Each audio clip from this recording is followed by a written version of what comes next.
بسم اللہ الرحمن الرحیم نحمدہ ونصلی علی رسولہ الکریم۔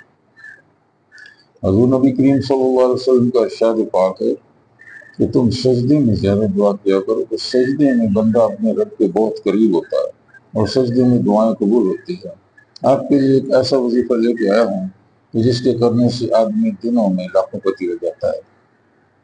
بہت آسان وظیفہ ہے، لیکن ہے پھر یہ بھی نمازیوں کے لیے، کیونکہ جو نماز نہیں پڑھتے ہیں ان کا ذرا اور صعب ہوتا ہے، ان کو زیادہ محنت کرنی پڑتی ہے اور نتیجہ جو ہے کم نکلتا ہے، نمازی بن جائے۔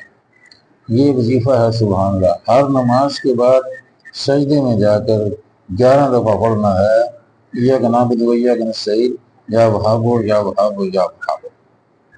پھر انشاءاللہ دیکھیں اس کے نظارے اور اس کی برکتیں ارد گرد دائیں بائیں آگے پیچھے، انشاءاللہ دنوں میں مہینوں میں انشاءاللہ آپ کے دن پھر جائیں گے۔